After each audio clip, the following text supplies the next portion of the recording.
vez en cuando vamos haciendo alguna actividad aquí en la Sociedad Asturiana de Nefrología y hoy hemos propuesto hacer un tema que está de mucho interés, como es el tema de la ecografía y el manejo del volumen en los pacientes con enfermedad renal crónica, en los pacientes en diálisis, con unas herramientas muy actuales que nos van a permitir un cambio en el abordaje de nuestros pacientes. Hoy, para esta sesión, contamos con un panel de expertos que nos pueden ayudar y que nos pueden empezar a dar unas pinceladas que luego debemos de implementar cada uno en nuestros hospitales, porque de nada sirve una charla si luego no lo vamos a utilizar, ¿no? Entonces, para esta sesión contamos con dos personas que han venido de fuera con una gran experiencia y encima que son grandes amigos, que eso es lo bueno que tiene, ¿no? Poder contar con los amigos, y son Itziar Castaño, de Pamplona, Gregorio Romero, que aunque también estuvo en Pamplona, ahora está en el hospital de Germans, Trias y Puyol, ¿no? En Badalona. Bueno, muy buenas tardes, gracias a todos por estar aquí, gracias a Emilio por la invitación y desde luego a la Sociedad Asturiana de Nefrología. Yo creo que para Ichi y para mí es un gusto estar acá y pues poder compartir con ustedes un poco de poner el corazón en el centro de la enfermedad renal, ¿no? Que a veces nos metemos mucho en el trasplante, en muchas cosas que desde luego son muy importantes, pero no podemos olvidar que nuestros pacientes se mueren de lo mismo, ¿no? Se mueren del corazón habitualmente. Bueno, entonces eso es lo que les decía, entonces la importancia de eso, de poner el corazón en el centro de la enfermedad, de la enfermedad renal. Y vamos a hablar de un paciente que a veces tenemos un poco en el olvido, ¿no? Que es el paciente en diálisis, el paciente, por ejemplo, que tenemos en hemodiálisis, que seguramente es gran parte de la población que nosotros atendemos, y seguramente el corazón de estos pacientes es fundamental. Nosotros siempre decimos con Ichi que el mejor modelo de insuficiencia cardíaca seguramente no es el paciente de cardiología, sino el paciente que está en hemodiálisis, este paciente que entra en insuficiencia cardíaca y nosotros lo sacamos 4 horas de la insuficiencia cardíaca, pero él vuelve a entrar en insuficiencia, ¿no? Estos son nuestros conflictos de interés, y pensamos que como la idea es hacer un repaso desde la lesión renal aguda hasta la enfermedad renal crónica, pues pensamos que la mejor manera de empezar es con un caso clínico.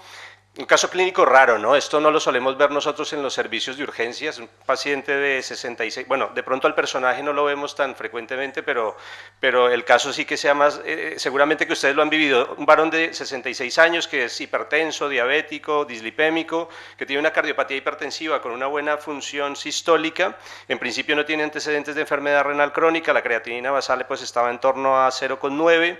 Y el hombre viene porque tiene un deterioro progresivo de la clase funcional, ¿no? Pasa de tener una NIJA 1 pues a tener una NIJA 3, con ortopnea, edemas, contaba mucha astenia, y cuando al ingreso pues tenía una tensión arterial de 160, frecuencia cardíaca de 86, estaba saturaba 96% con gafas nasales a 2 litros, y a la exploración física pues nos dábamos cuenta que tenía datos de congestión vascular, tenía ingurgitación yugular, datos clínicos, y además de eso pues tenía crepitantes bivasales, ¿no? La gasometría es esta que ustedes ven ahí, tiene un pH de 7,23, una PCO2 de 28, un bicarbonato que estaba en 11,7, un sodio de 130, un potasio de 5,8, urea de 135 y una creatinina de 4,5. Paciente raro, ¿no? Esto no se ve, ¿o sí? A veces los vemos, a veces suelen ir a la urgencia. Tenía una placa de tórax que era esta, esta es muy fácil, Gregorio, si tiene agua, pues, pero ¿qué me estás contando?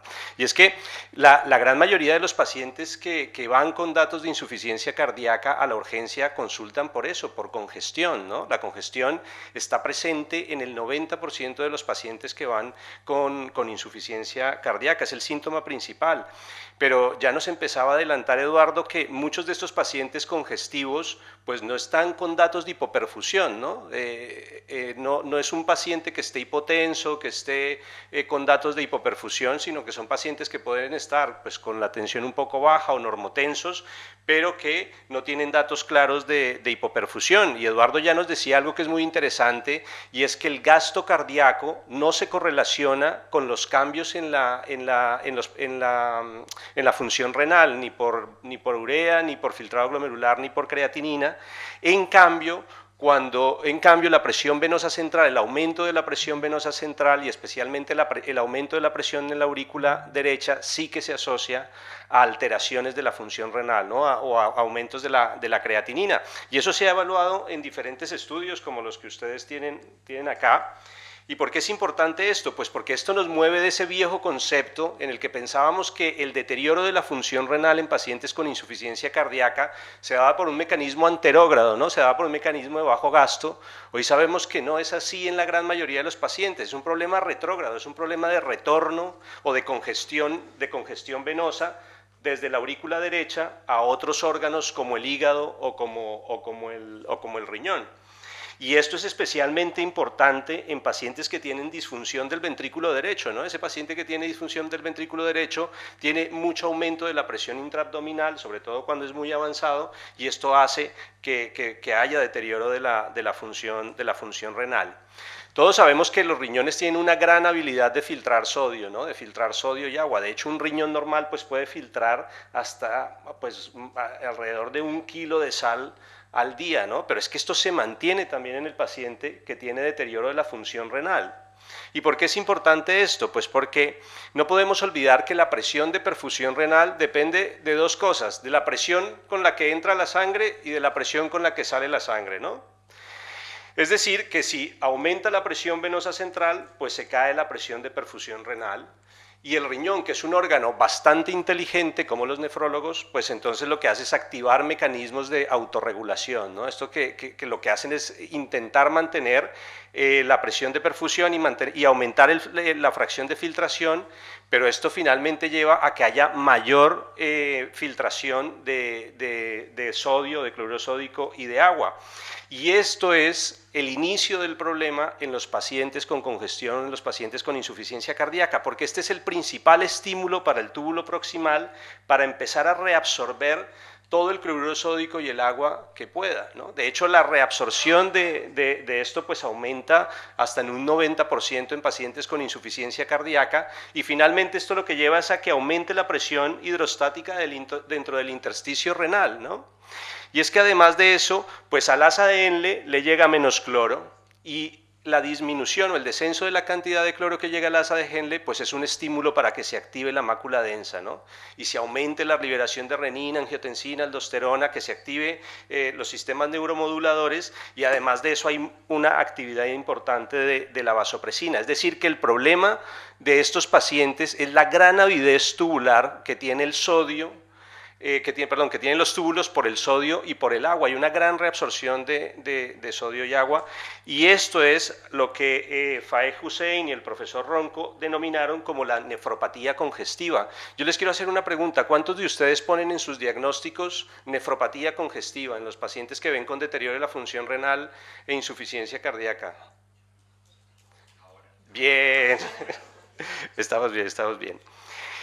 Pero es que el problema de esto es que no podemos olvidar que el riñón es un órgano encapsulado. Entonces, cuando aumenta la presión hidrostática dentro del intersticio renal, pues el riñón no puede distenderse, y eso hace que se activen una serie de mecanismos inflamatorios que lesionan el túbulo renal, que es donde empieza la lesión renal aguda, ¿no? Y finalmente, pues lleva a deterioro de la función renal, y eso los cardiólogos nos enseñaron que se llama el taponamiento renal, ¿no? La hipótesis del taponamiento renal. ¿Y esto se puede ver? Pues sí, ya nos lo mostró Eduardo. Cuando hacemos un Doppler pulsado de la vena renal o de los vasos intrarrenales, pues si vemos un flujo continuo, decimos que no hay congestión de la vena renal. Si vemos que el flujo de la vena renal es pulsátil, que puede ser bifásico o monofásico, como en este caso, pues hay congestión de la vena renal, ¿no? Y podemos sospechar la nefropatía congestiva, porque no siempre que hay congestión de la vena renal hay nefropatía congestiva. Para que haya nefropatía congestiva tiene que haber aumento de la presión hidrostática del intersticio renal, y eso es algo que no es fácil de ver con ecografía, o que no podemos evaluarlo mediante ecografía. Yo creo que seguramente la elastografía nos ayudará a eso, pero por lo menos ahora nos ayuda a predecir la congestión de la vena renal. ¿Y por qué es importante esto? Un estudio japonés que es muy interesante, 217 pacientes con insuficiencia cardíaca, en el que hacían evaluación de los vasos intrarrenales, y ellos veían que los pacientes que tenían un flujo pulsátil de la vena renal, pues esto se correlacionaba a mayor aumento del BNP, por ejemplo, se asociaba a más disfunción diastólica, se asociaba a más disfunción, ese no soy yo, ¿no? No sé quién será, pero bueno, a más disfunción del ventrículo derecho, aumento de las presiones en la aurícula derecha, es decir, se asociaba a alteraciones principalmente del corazón derecho, pero dése en cuenta de una cosa, no se asociaba alteraciones del gasto cardíaco, es decir, tener congestión de la vena renal no se asocia a hipoperfusión o a disminución del volumen sistólico o a disminución del gasto cardíaco. Y además de eso es que tener congestión de la vena renal hace que tengamos más probabilidad de tener eventos secundarios a la congestión. El 20% de los pacientes que ingresan a las plantas congestivos se van a la casa congestivos, ¿sí? Y sabemos que el 21% de esos pacientes reingresan a los 3 meses y el 46% reingresan a los 3 meses. Y además de eso, el paciente que se va congestivo se muere más. De hecho, ya nos decía Eduardo un concepto que a mí me parece muy interesante y es la congestión subclínica.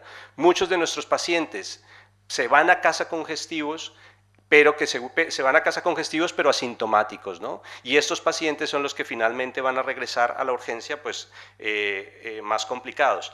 Y miren lo interesante de esto, miren cómo nos hemos movido de ese viejo cajón de desastre que era el fracaso renal agudo prarrenal, en que si teníamos un sodio urinario bajo y una fracción excretada de sodio baja, pues a todo eso le poníamos fisiológico, sí, ¿no? Fisiológico o plasmalite, bueno, fisiológico.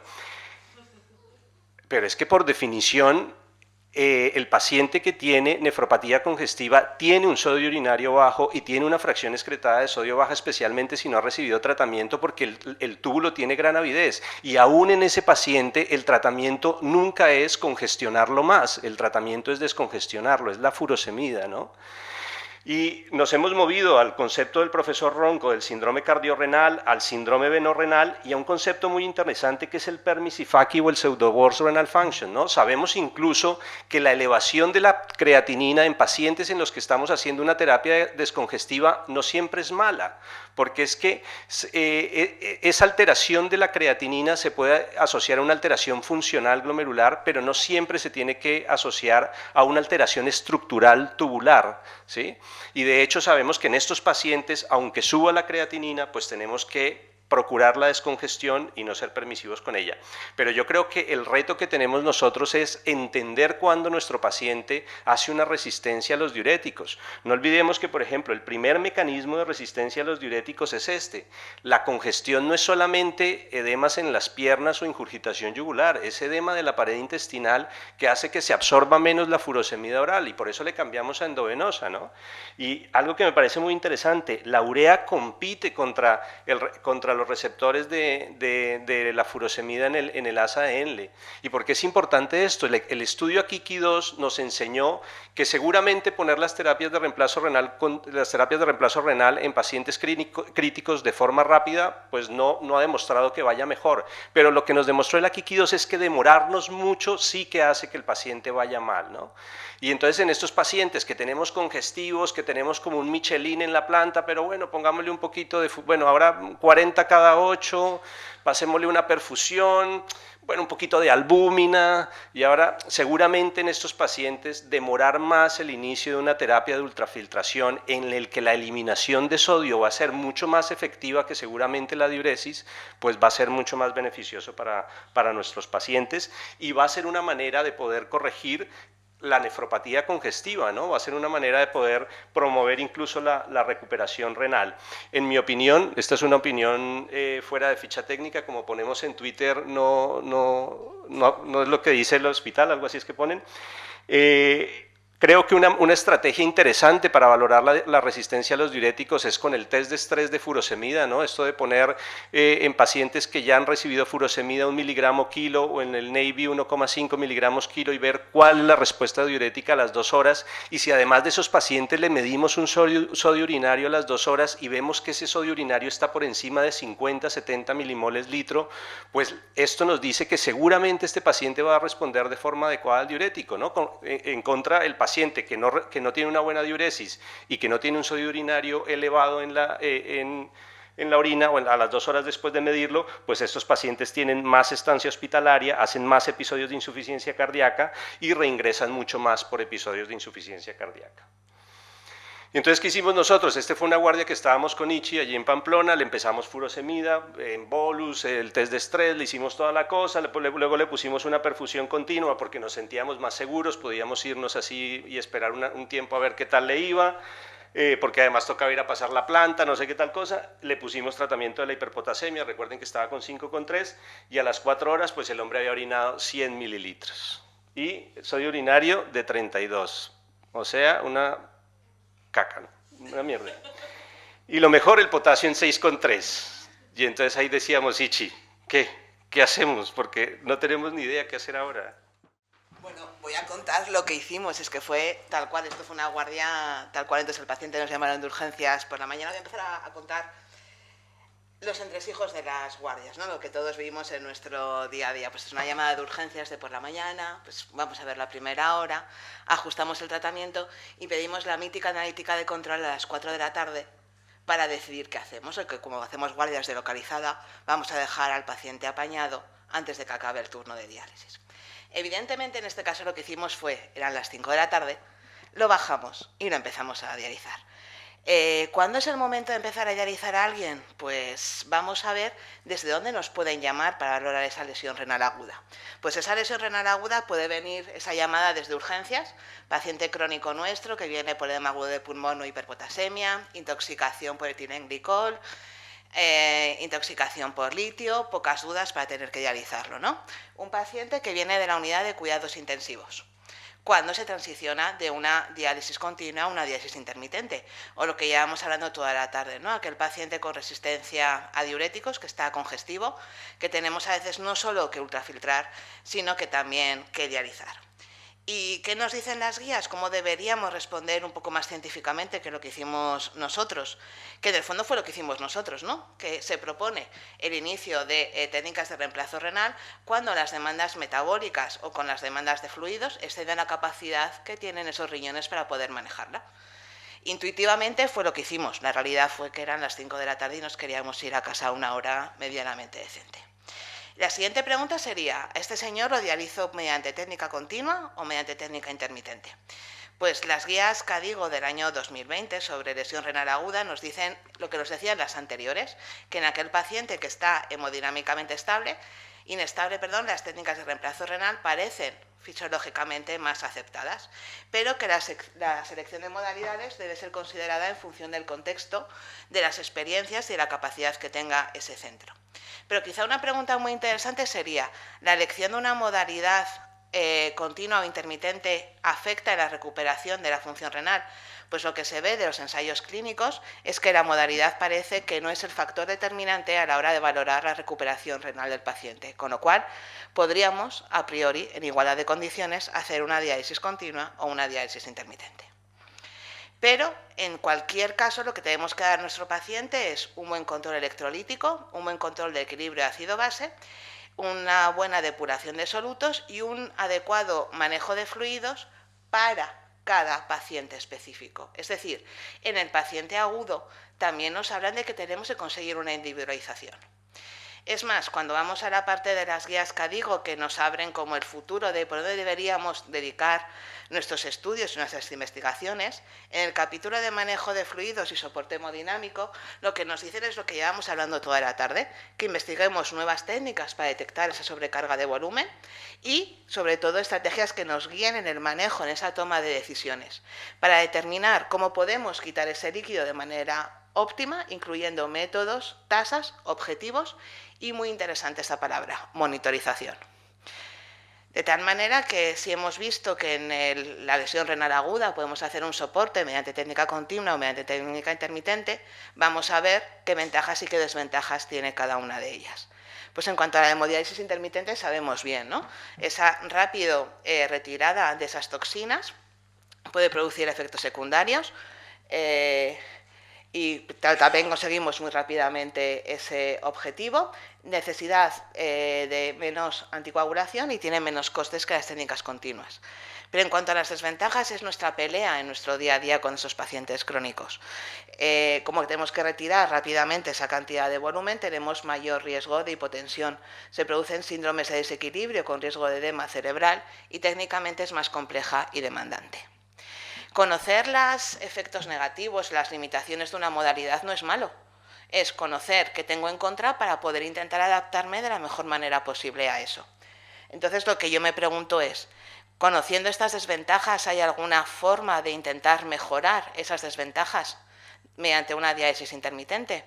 Pues sería la utilización de técnicas híbridas, aquellas técnicas cuya duración es en torno a 7 o 12 horas, que aquí tenéis distintos ejemplos. El SLED, Sustaining Low Efficiency Dialysis, la diálisis extendida y la diálisis continua lenta, que como ventajas fundamentalmente lo que tiene es que al ser técnicas de larga duración, entre 7 y 12 horas, consiguen una mejor tolerancia hemodinámica.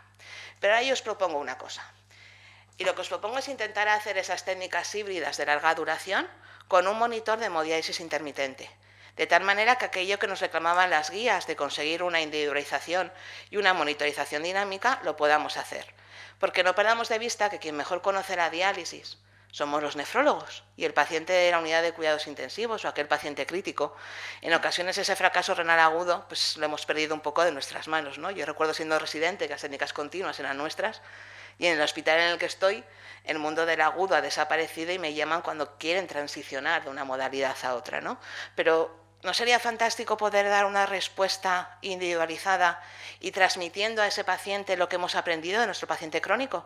Porque en el fondo estamos hablando de una técnica que conocemos y que sabemos hacerla bien.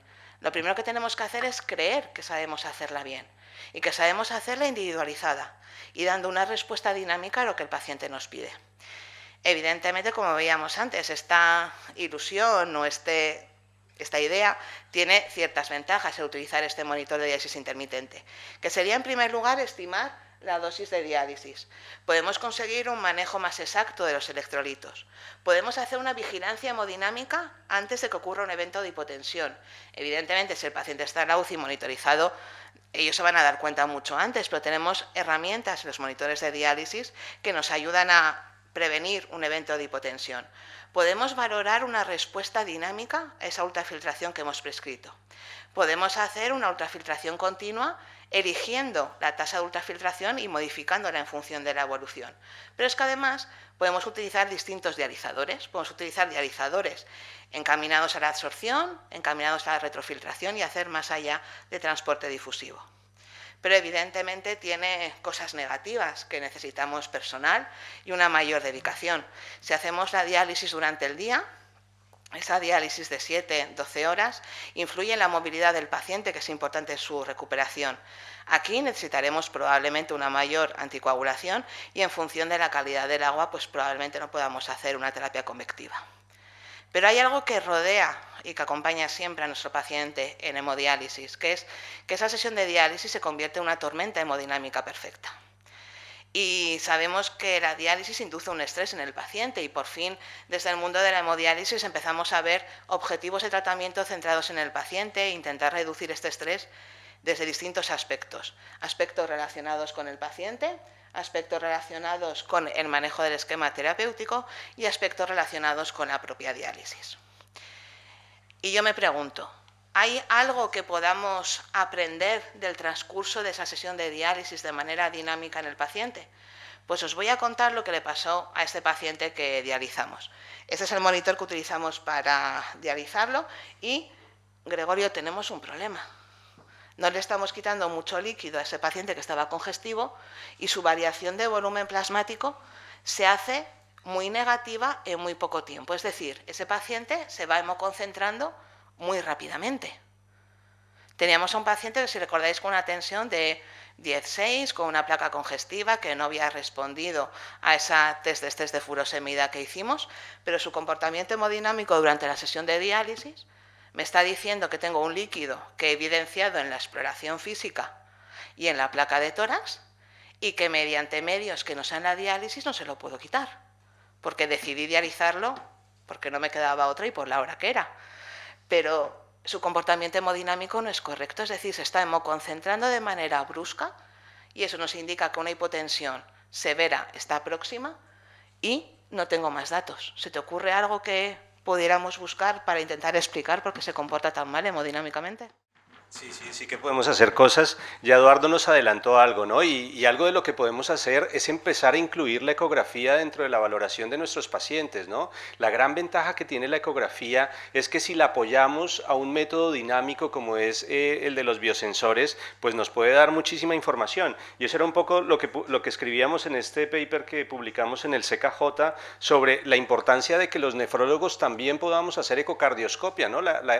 Nosotros no vamos a hacer ecocardiogramas, es decir, no le vamos a quitar el trabajo al cardiólogo, pero lo que sí que vamos a ver es alteraciones morfológicas cualitativas, al menos cualitativas, morfológicas y funcionales al menos cualitativas en nuestros pacientes, y vamos a poderlo verlo en tiempo real, pero lo más importante de esto es que nos va a permitir correlacionarlo de forma inmediata y a pie de cama con el paciente.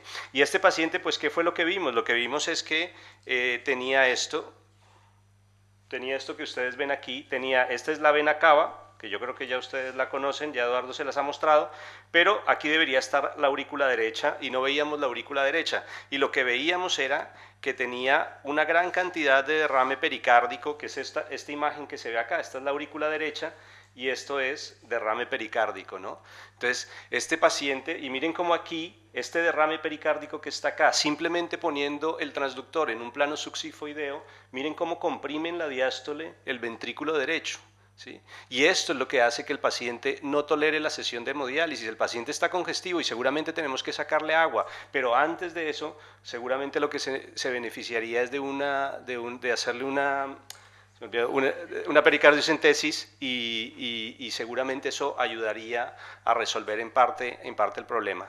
Entonces, creo que incluir la ecocardioscopia pues es importante, y es importante porque nos va a ayudar a entender qué le pasa en la fisiopatología a los pacientes, es decir, nos vuelve a ser esos nefrólogos clínicos que hemos sido de toda la vida, ¿no? Aunque nos guste el trasplante, aunque nos guste las glomerulares, pues volver a ser esos nefrólogos de fisiología, de farmacología, de fisiopatología que hemos sido toda la vida, porque lo que no podemos olvidar es que de más o menos el 20% de los pacientes que ingresan al hospital hacen un episodio de lesión renal aguda, al menos de 1 a un 2% van a necesitar diálisis, pero es que el problema es que alrededor del 10 al 30% de estos pacientes se van a quedar dependientes de diálisis durante el ingreso hospitalario o incluso al alta del hospital, ¿no? Hoy tenemos claro que la lesión renal aguda favorece a la enfermedad renal crónica y favorece la necesidad de diálisis en el futuro, y en estos pacientes que llegan a necesitar diálisis, pues la probabilidad de tener una recuperación renal completa pues es mucho menor, ¿no? Y esto porque es importante, porque cuando analizamos, por ejemplo, estudios de dosis en terapias críticas, la mayor dependencia de diálisis la tienen los pacientes en los que se hacen más sesiones de diálisis intermitente. Y esto es muy seguramente porque olvidamos la importancia de individualizar a los pacientes. La congestión no la podemos meter en el mismo saco, aunque tenga ingurgitación yugular y aunque tenga edemas. Por eso es muy importante lo que decía Eduardo de fenotipar la congestión. Estoy completamente seguro que ustedes en su práctica diaria han visto que no es lo mismo tratar al paciente que tiene mucha congestión vascular, en la que podemos poner tasas de ultrafiltración altísimas y le hacemos subseca y le sacamos de aquí y le sacamos de allá, al paciente que tiene congestión tisular pura, ese paciente mayor, anciano, que está hipoalbuminémico, inflamado, que le ponemos un poquito de ultrafiltración y se hipotensa, toca empezar a pasarle sueros, que al final muchos de estos pacientes se terminan yendo congestivos a la casa, y la ultrafiltración que llegamos a hacer no es muy efectiva. Por eso es muy importante lo que decía Ichi de la individualización, porque es que el problema es que los pacientes con intermitente, y especialmente si no hacemos terapias individualizadas, pues obviamente van a tener más episodios de hipotensión, y eso va a hacer que podamos ser menos efectivos con la ultrafiltración y que haya muchísima más dependencia de diálisis. Y tenemos claro que, por ejemplo, cuando utilizamos ultrafiltraciones elevadas, especialmente en el crítico de más de 1.75 mililitros por kilogramo a la hora, pues estos pacientes se mueren mucho más que en los pacientes que utilizamos tasas de ultrafiltración más baja. Pero es que seguramente el paciente en cada momento de su estancia en el hospital pues va a necesitar una mayor tasa o una menor tasa de ultrafiltración dependiendo del aporte de líquidos que tenga, dependiendo de muchos factores, y creo que siempre tenemos que tener en cuenta todos esos factores para prescribir la ultrafiltración, ¿no? No es eso de, bueno, 1500, que siempre ha sido un número cabalístico, ¿no? 2 litros, 1,5 litros siempre ha ayudado para todo y nos vamos tranquilos a casa, pero seguramente al paciente no le va bien. Que justo ayer me decía una compañera del hospital, Gregorio, sécalo. Yo a veces esto de sécalo, no es que sécalo, o sea, no, si no soy una secadora, sécalo cuánto es, ¿no? Porque olvidamos que también la ultrafiltración alta se asocia a stunning miocárdico, o sea, se asocia a muchas complicaciones y creo que deberíamos secarlo sí, y una buena manera de guiar cuánto es lo que deberíamos hacer, pues es utilizar la ecografía, ¿no? Porque seguramente en ese paciente que tiene mucha congestión tisular, nuestro objetivo es quitar las líneas B, que es lo que lo va a poner sintomático, ¿no? Pero de pronto en pacientes que tienen disfunción del ventrículo derecho, por ejemplo, pues no vamos a querer que el paciente tenga una vena cava normal, porque lo que vamos a hacer es tumbarle el gasto cardíaco inmediatamente. Entonces, personalizarlo yo creo que es muy importante, y la personalización, y creo que el escenario ideal, como lo decía Ichi, en esa transición entre el paciente agudo y el paciente crónico, pues es utilizar ese tipo de terapias como las terapias prolongadas, ¿no? Para poder hacer ultrafiltraciones más efectivas, sobre todo en los pacientes críticos. Y bueno, Ichi, en el crónico, ¿qué hacemos? Para mí llegamos a la parte más divertida, que es el paciente crónico, y como decíamos antes, o sea, toda lesión renal aguda puede convertirse en una enfermedad renal crónica que precise diálisis. Si analizamos las causas de mortalidad de nuestros pacientes en diálisis, datos del registro americano del año pasado, publicados el año pasado, de los pacientes que fallecieron en el año 2020, vemos que aproximadamente el 50% de las causas de mortalidad son de causa cardiovascular, y tenemos un buen montón de pacientes que fallecieron tristemente a causa del COVID. ¿Qué es lo que pasa en ese paciente con enfermedad renal crónica en diálisis? ¿Y qué pasa también, en cierta manera, en ese paciente agudo que hemos visto? Pues que se juntan esos factores de riesgo tradicionales, esos factores de riesgo relacionados con la uremia, que dan lugar a 3 tipos de alteraciones. En primer lugar, alteraciones de los grandes vasos, lo que conocemos, fenómenos de aterosclerosis y trombosis. Pero también se producen alteraciones en la microcirculación, es decir, disminuye la vascularización intramiocárdica a medida que progresa la enfermedad renal crónica. ¿Por qué? Porque aumentan ciertas sustancias. Y luego también se producen alteraciones en los parénquimas, que da lugar a alteraciones en el remodelado tisular, aumentando la cantidad de depósito de colágeno en el intersticio.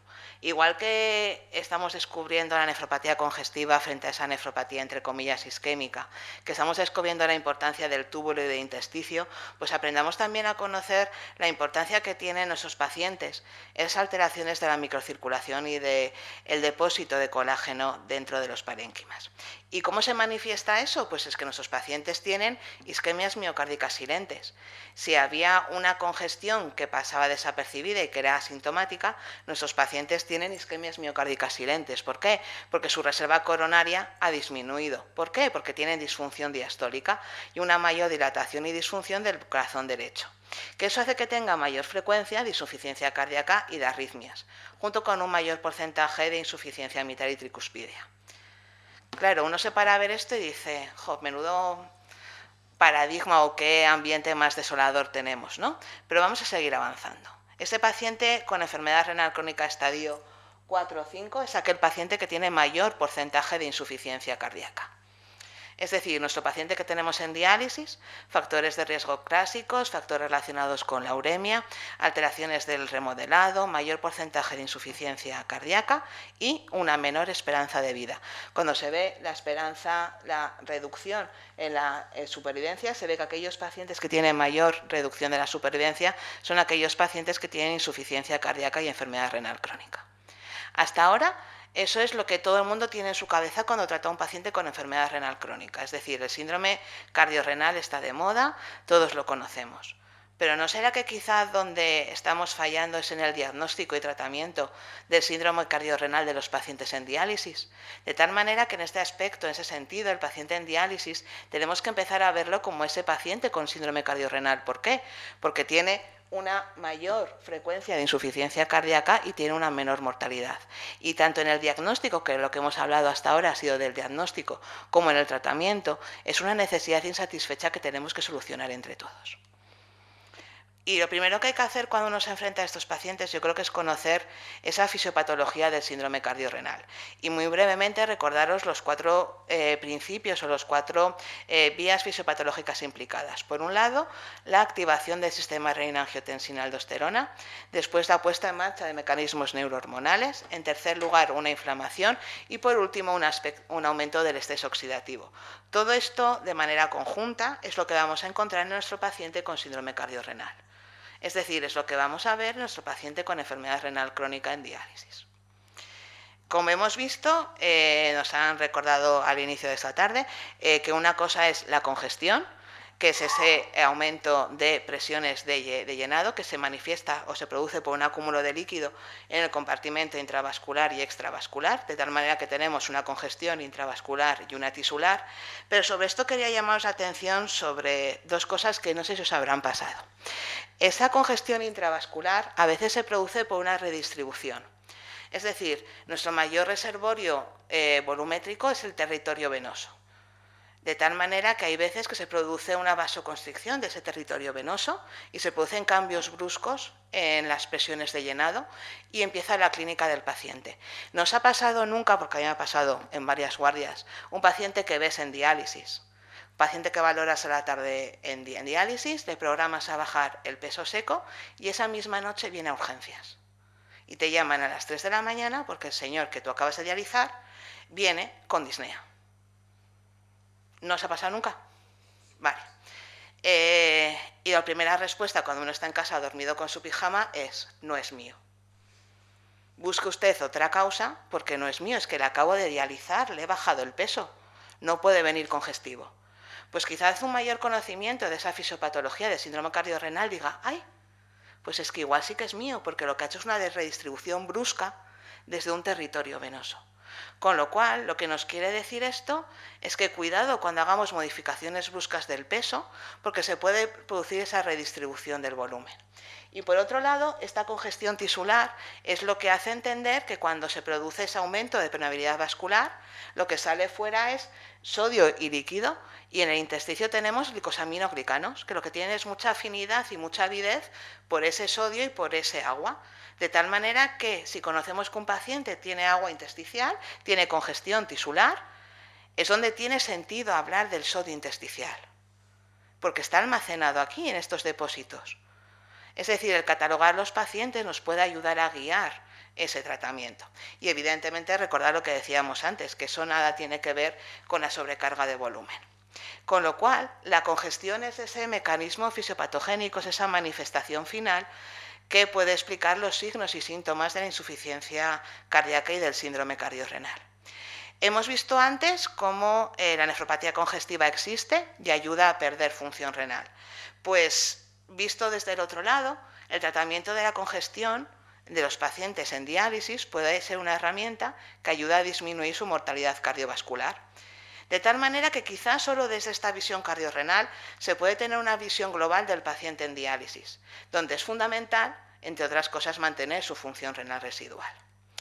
Y la función renal residual es algo que deberíamos aprender los médicos dedicados a la hemodiálisis, que es importante. Y las guías CADIGO nos recuerdan que en los pacientes en diálisis, y no dicen de cuáles, sino de la diálisis en global, debe ser un objetivo la preservación de esa función renal residual. Que la pérdida de función renal residual es algo cuyos datos obtenemos de estudios observacionales y no se ven diferencias entre diálisis peritoneal y hemodiálisis. Es decir, yo no puedo presuponer que un paciente, por el hecho de estar en hemodiálisis, vaya a perder función renal residual. Deberé buscar eso como objetivo, como motivo de lucha para intentar mantener su función renal residual. Y el conocimiento de la nefropatía congestiva, de su valoración y de su adecuado tratamiento mediante la prescripción de la diálisis puede ayudar a mantener esa función renal residual. Con lo cual, yo creo que en el mundo de la hemodiálisis tenemos preguntas que no hemos contestado y, peor aún, tenemos respuestas que no nos hemos preguntado. Y una de ellas ¿es el corazón un factor a tener en cuenta a la hora de orientar sobre la modalidad de diálisis? Eduardo no quería entrar, pero yo voy a dar una breve pincelada sobre esto, ¿vale? Hay una revisión muy reciente sobre el manejo de la insuficiencia cardíaca en los pacientes en diálisis, y cuando se habla de la modalidad de diálisis nos dice que los datos que tenemos son de estudios observacionales. Algunos hablan de una mayor incidencia de insuficiencia cardíaca en hemodiálisis, otros que aquellos pacientes con insuficiencia cardíaca establecida, la evidencia habla a favor de la hemodiálisis. Sí que es verdad que los pacientes que están en peritoneal tienen mejores endpoints subrogados en cuanto a preservación de la fracción de eyección y la clase funcional de la ninja, pero que estos datos que tenemos proceden de estudios observacionales, con lo cual no se pueden dar claras recomendaciones sobre el uso de diálisis peritoneal versus hemodiálisis en el paciente con insuficiencia cardíaca. Pero es que además nuestro paciente está llamado a esto. Un paciente con una enfermedad renal crónica estadio 5 se va a mover entre las distintas terapias de diálisis. Y si sabemos o tenemos la idea de que la mejor modalidad de diálisis es aquella combinación de modalidades a lo largo del tiempo, y si el enfermo renal está llamado a transicionar, ¿por qué nosotros, que somos médicos, no lo hacemos de manera correcta? Si creemos que esa transición, cada una de esas transiciones, es un punto crítico de su tratamiento, buscamos estrategias desde la congestión para intentar disminuir ese daño. Pues yo creo que hay dos pilares fundamentales. Uno es que cuando el paciente transiciona a hemodiálisis en centro, tiene inherentemente, y va en el PAC, un periodo interdiálisis que deberemos cuidar, y por otro lado lo que necesitamos es una monitorización dinámica de lo que ocurre en la sesión de diálisis. Con lo cual, un paciente en hemodiálisis en centro tiene puntos negativos, tiene una mayor, según algunos estudios, probabilidad de insuficiencia cardíaca, y tenemos un periodo interdiálisis con valles y montañas en cuanto a potasio y en cuanto a volumen, cosa que no ocurre en la hemodiálisis domiciliaria si se hace de manera diaria. Y antes habíamos visto que la fisiopatología del síndrome cardiorrenal no es algo sencillo, sino que tiene distintos aspectos y distintos frentes, y que la congestión es un fenómeno dinámico y complejo, con lo cual la respuesta al tratamiento del síndrome cardiorrenal del paciente en diálisis no podemos pretender que sea algo sencillo, sino que deberíamos tratar distintos aspectos, y solo desde esta visión conseguiremos una adecuada individualización de la prescripción y una adecuada adecuación del paciente. En primer lugar, tendremos que tener en cuenta el tipo de transporte, pero no solamente en cuanto a depuración de toxinas, de urea, no, es que si dentro de la fisiopatología del síndrome cardiorrenal entra la inflamación, pues buscaremos una depuración de toxinas urémicas relacionadas con la inflamación. Es imprescindible un líquido de diálisis ultra puro, utilización de membranas biocompatibles y lo que veíamos antes, el acceso vascular. Habrá que individualizarlo porque esas fístulas pueden ocasionar un riesgo de dilatación de aurícula derecha, ventrículo derecho y de su disfunción. Por otro lado, deberíamos optimizar el tratamiento médico, y ahí está el cuidado del periodo interdiálisis. Por un lado, los betabloqueantes han demostrado beneficio. Inhibidores del sistema de angiotensina-aldosterona, tenemos mucho miedo a esas hiperpotasemias.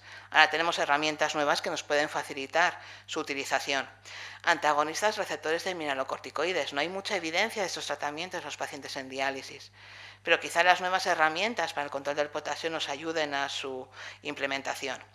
En este sentido, tiene sentido ese control de la anemia y del metabolismo óseo-mineral, vigilar la nutrición de nuestros pacientes y darnos cuenta que nuestro paciente es tremendamente frágil, con lo cual, aparte de ser frágil, está polimedicado y tenemos que buscar aquellos fármacos que intentar evitar interacciones y facilitar el cumplimiento terapéutico. Con respecto a la frecuencia, sabemos que la diálisis domiciliaria tiene beneficios en el control de la tensión arterial y en el volumen, produciendo regresión de la hipertrofia ventricular izquierda y una disminución de riesgo de mortalidad, y que la hemodiálisis incremental es segura y ahorra costes, pero que los últimos estudios dicen que no hay evidencias en cuanto a la protección de la función renal residual.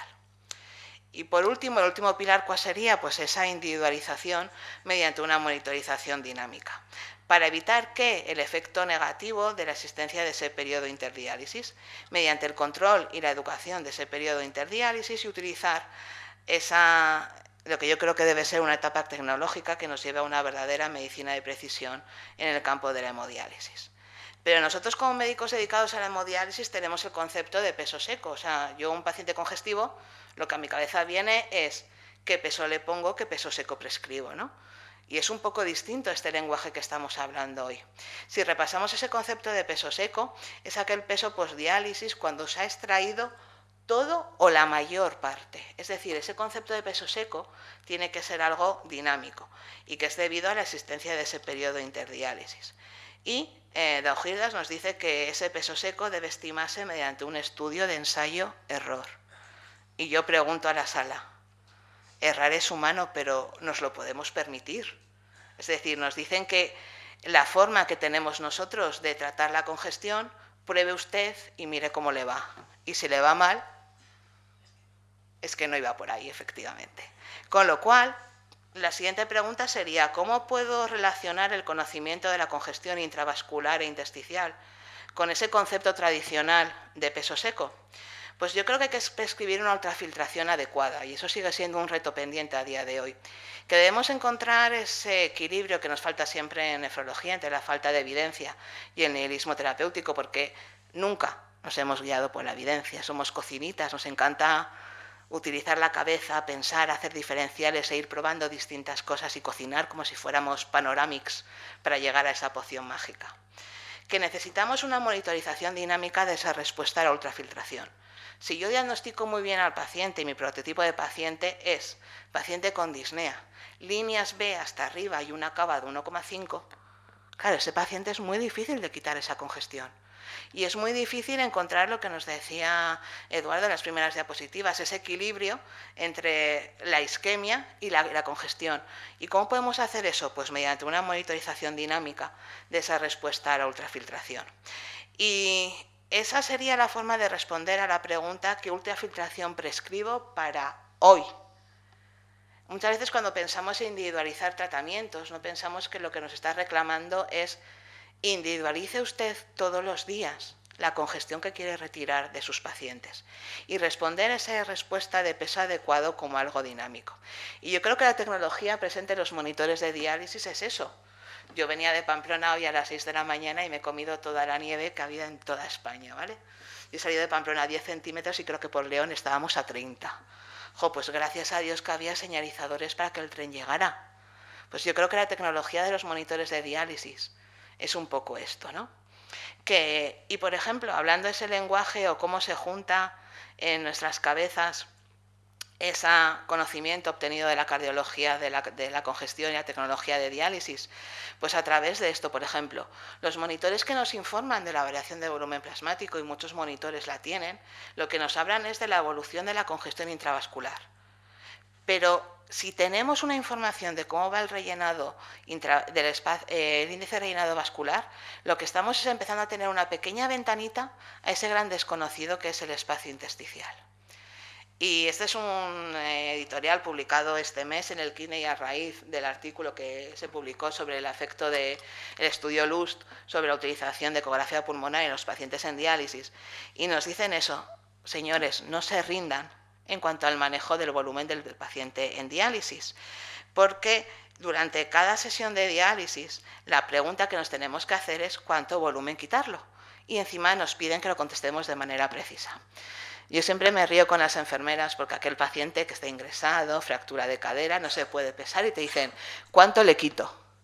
Siempre les digo, vamos a ver, si yo no sé ultrafiltrar con un peso de inicio, ¿tú crees que yo soy capaz de programarte una ultrafiltración así? Pues lo que decía Gregorio, ponle 1000, 1500, una tasa que sea esos 6,8 mililitros kilo hora, y con eso me quedaré más o menos confortable. Porque yo quiero una diálisis de seguridad que se base en episodios de no hipotensión. Pero no olvidemos que la congestión, mantener al paciente congestivo, es igual de peligroso que mantenerlo hipoperfundido. Y que en esta era en la que nos movemos de inteligencia artificial, machine learning, lo que deberíamos buscar son esos objetivos diarios. Y en este artículo lo que proponen es, ¿qué pasaría si mediciones como la bioimpedancia, esa variación de volumen plasmático y el ultrasonido, todo eso combinado, nos diera lugar a algoritmos que nos permitieran definir ese objetivo de peso seco cada día? Pues ahí dejo esa idea, que en algunas ocasiones yo he hablado que sería como hacer un PET, el test de equilibrio peritoneal que tienen los de peritoneal, pues yo quiero uno para hemodiálisis, pues quizá pasaría por ese algoritmo con todos los factores, porque probablemente por eso el LUS no tiene un efecto. No se ve que mejora esos parámetros duros, porque le faltan las otras patas del puzzle, que sería también cómo guiar ese tratamiento. Y sobre todo lo que necesitamos, yo creo que los médicos de hemodiálisis, es tiempo. Muchas veces el pase de visita se puede convertir en pase usted y salude a los pacientes a ver cómo están, ¿no? Y los pases de visita a la sala de diálisis deben llevar tiempo, porque uno tiene que valorar todas estas cosas, y tiempo dedicado a pie de cama. Y tiempo dedicado en combinación con las enfermeras. ¿Por qué? Porque igual que tenemos que formarnos en el uso de herramientas diagnósticas como la ecografía, también necesitamos formarnos en cuanto a la tecnología disponible en los monitores de diálisis. Y otro aspecto del tiempo sería fenomenal. Yo tengo que luchar contra el periodo interdiálisis, pero algo podré hacer, con lo cual tendré que intentar buscar estrategias médicas para mantener esa función renal residual. Y una vez hecho toda esta inversión del tiempo y hecha de manera optimizada, probablemente dentro de nuestra población de pacientes en diálisis, seleccionaremos una población en la cual sea imprescindible modificar el esquema terapéutico que estamos haciendo hasta ahora. Y las conclusiones. Lo que queríamos comentaros es que la lesión renal aguda es un síndrome en el que pueden coexistir uno o múltiples mecanismos de daño renal, y uno de ellos es la nefropatía congestiva, que aunque el inicio ideal de terapias de reemplazo renal no está claro, sí que parece que esperar mucho cuando hay una congestión puede no ser adecuado, que descongestionar de forma adecuada podría promover esa recuperación de la función renal, y reconocer rápidamente a aquellos pacientes que tienen una resistencia a diurético. Es decir, ese paciente que os contábamos tenía una resistencia a diurético, y esos pacientes no se puede esperar. No era que yo estaba de guardia localizada y quería irme a mi casa, no, es que ese señor no puede esperar y su congestión está primando ese deterioro de la función renal. Que debemos incorporar a ese paciente agudo lo que aprendemos en el paciente crónico de nuestras salas todos los días. Que debemos incorporar el uso del POCUS para personalizar la congestión y los biosensores que ayudan a esa terapia descongestiva individualizada. Y que es fundamental, lo que decíamos antes, fenotipar la congestión desde la clínica hasta los biomarcadores. Que el síndrome cardiorrenal es complejo y no podemos dar una respuesta simplista, y que podemos utilizar distintos aspectos para que esa respuesta sea individualizada, y que una estrategia fundamental es el tiempo que dedicamos a nuestros pacientes, de tal manera que vaya a haber pacientes que el esquema de 3 sesiones semana de hemodiálisis no sea posible. Con lo cual, la idea global que os queríamos transmitir nosotros era que solo desde esta visión cardiorrenal se puede tener esa visión global del paciente tanto con lesión renal aguda como en paciente en diálisis. ¿Por qué? Porque tenemos que diagnosticarlo bien y también hacer un correcto manejo. Muchas gracias.